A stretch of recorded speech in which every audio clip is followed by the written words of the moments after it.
5,000 साल पहले ब्राह्मणों ने हमारा बहुत शोषण किया। ब्राह्मणों ने हमें पढ़ने से रोका। यह बात बताने वाले महान इतिहासकार यह नहीं बताते कि 100 साल पहले अंग्रेजों ने हमारे साथ क्या किया, 500 साल पहले मुगल बादशाहों ने क्या किया। हमारे देश में शिक्षा नहीं थी, लेकिन 1897 में शिवकर बापूजी तलपड़े ने हवाई जहाज बनाकर उड़ाया था मुंबई में, जिसको देखने के लिए उस टाइम के हाई कोर्ट के जज महा गोविंद रानाडे और मुंबई के एक राजा महाराज गायकवाड़ के साथ साथ हजारों लोग मौजूद थे जहाज देखने के लिए। उसके बाद एक डेली ब्रदर नाम की इंग्लैंड की कंपनी ने शिवकर बापूजी तलपड़े के साथ समझौता किया और बाद में बापूजी की मृत्यु हो गई। यह मृत्यु भी एक षड्यंत्र है, हत्या कर दी गई और फिर बाद में 1903 में राइट बंधु ने जहाज बनाया।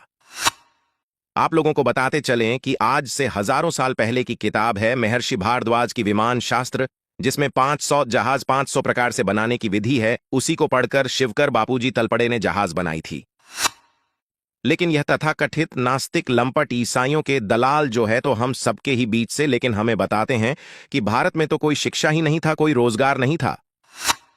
अमेरिका के प्रथम राष्ट्रपति जॉर्ज वाशिंगटन 14 दिसंबर 1799 को आए थे। सर्दी और बुखार की वजह से उनके पास बुखार की दवा नहीं थी। उस टाइम भारत में प्लास्टिक सर्जरी होती थी और अंग्रेज प्लास्टिक सर्जरी सीख रहे थे। हमारे गुरुकुल में अब कुछ वामपंथी लंपट बोलेंगे, यह सरासर झूठ है। तो वामपंथी लंपट गिरोह कर सकते हैं Australian college of surgeon Melbourne में आर्षि सुश्रुत। आर्षि की प्रतिमा फादर ऑफ सर्जरी टाइटल के साथ स्थापित है। महर्षि सुश्रुत ये शल्य चिकित्सा विज्ञान यानी सर्जरी के जनक और दुनिया के पहले शल्य चिकित्सक सर्जन माने जाते हैं। वे शल्यकर्म या ऑपरेशन में दक्ष थे। महर्षि सुश्रुत द्वारा लिखी गई सुश्रुत संहिता ग्रंथ में शल्य चिकित्सा के बारे में कई अहम ज्ञान विस्तार से बताया है। इनमें सुई, चाकू व चिमटे जैसे तकरीबन 125 से भी ज्यादा शल्य चिकित्सा में जरूरी औजारों के नाम और 300 तरह की शल्य क्रियाओं व उसके पहले की जाने वाली तैयारियों जैसे उपकरण, उबालना आदि के बारे में पूरी जानकारी बताई गई है। जबकि आधुनिक विज्ञान ने शल्य क्रिया की खोज तकरीबन 4 सदी पहले ही की है। माना जाता है कि महर्षि सुश्रुत मोतियाबिंद, पत्थरी हड्डी टूटना जैसे पीड़ाओं के उपचार के लिए शल्यकर्म यानी ऑपरेशन करने में माहिर थे। यही नहीं, वे त्वचा बदलने की शल्य चिकित्सा भी करते थे। भास्कराचार्य आधुनिक युग में धरती की गुरुत्वाकर्षण शक्ति, पदार्थों को अपनी ओर खींचने की शक्ति की खोज का श्रेय न्यूटन को दिया जाता है। किंतु बहुत कम लोग जानते हैं कि गुरुत्वाकर्षण का रहस्य न्यूटन से भी कई सदियों पहले भास्कराचार्य जी ने उजागर किया। भास्कराचार्य जी ने अपने सिद्धांत शिरोमणि ग्रंथ में पृथ्वी के गुरुत्वाकर्षण के बारे में लिखा है कि पृथ्वी आकाशीय पदार्थों को विशिष्ट शक्ति से अपनी ओर खींचती है। इस वजह से आसमानी पदार्थ पृथ्वी पर गिरता है। आचार्य कणाद कणाद परमाणु की अवधारणा के जनक माने जाते हैं। आधुनिक दौर में अणुविज्ञानी जॉन डाल्टन के भी हजारों साल पहले महर्षि कणाद ने यह रहस्य उजागर किया कि द्रव्य के परमाणु होते हैं। उनके अनासक्त जीवन के बारे में यह रोचक मान्यता भी है कि किसी काम से बाहर जाते तो घर लौटते वक्त रास्तों में पड़ी चीजों या अन्न के कणों को बटोरकर अपना जीवनयापन करते थे।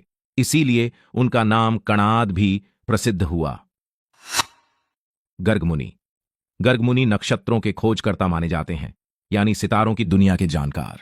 ये गर्गमुनि ही थे जिन्होंने श्री कृष्ण एवं अर्जुन के बारे में नक्षत्र विज्ञान के आधार पर जो कुछ भी बताया वह पूरी तरह सही साबित हुआ। कौरव पांडवों के बीच महाभारत युद्ध विनाशक रहा। इसके पीछे वजह यह थी कि युद्ध के पहले पक्ष में तिथि क्षय होने के 13वें दिन अमावस थी। इसके दूसरे पक्ष में भी तिथि क्षय थी। पूर्णिमा 14वें दिन आ गई और उसी दिन चंद्रग्रहण था। तिथि नक्षत्रों की यही स्थिति व नतीजे गर्ग मुनि जी ने पहले बता दिए थे। आचार्य चरक चरक संहिता जैसा महत्वपूर्ण आयुर्वेद ग्रंथ रचने वाले आचार्य चरक आयुर्वेद विशेषज्ञ व त्वचा चिकित्सक भी बताए गए हैं। आचार्य चरक ने शरीर विज्ञान, गर्भ विज्ञान, औषधि विज्ञान के बारे में गहन खोज की। आज के दौर में सबसे ज्यादा होने वाली बीमारियों जैसे डायबिटीज, हृदय रोग व क्षय रोग के निदान व उपचार की जानकारी बरसों पहले ही उजागर कर दी पतंजलि। आधुनिक दौर में जानलेवा बीमारियों में एक कैंसर या कर्करोग का आज उपचार संभव है। बौधियन भारतीय त्रिकोणमितिज्ञ के रूप में जाने जाते हैं। कई सदियों पहले ही तरह तरह के आकार प्रकार की यज्ञवेदियां बनाने की त्रिकोणमितीय रचना पद्धति बौद्धयन ने खोजी। दो समकोण समभुज चौकोण के क्षेत्रफलों का योग करने पर जो संख्या आएगी उतने क्षेत्रफल का समकोण समभुज चौकोण बनाना और उस आकृति का उसके क्षेत्रफल के समान के वृत्त में बदलना, इस तरह के कई मुश्किल सवालों का जवाब बौद्धयन ने आसान बनाया। 15 साल पहले का 2000 साल पहले का मंदिर मिलते हैं, जिसको आज के वैज्ञानिक और इंजीनियर देखकर हैरान में हो जाते हैं कि मंदिर बना कैसे होगा। अब हमें इन वामपंथी लंपट लोगों से हमें पूछना चाहिए कि मंदिर बनाया किसने? ब्राह्मणों ने हमें पढ़ने नहीं दिया। ये बात बताने वाले महान इतिहासकार हमें यह नहीं बताते कि सन 1835 तक भारत में 7 लाख गुरुकुल थे। इसका पूरा डॉक्यूमेंट इंडियन हाउस में मिलेगा। भारत गरीब देश था, चाहे है तो फिर दुनिया के तमाम आक्रमणकारी भारत ही क्यों आए हमें अमीर बनाने के लिए।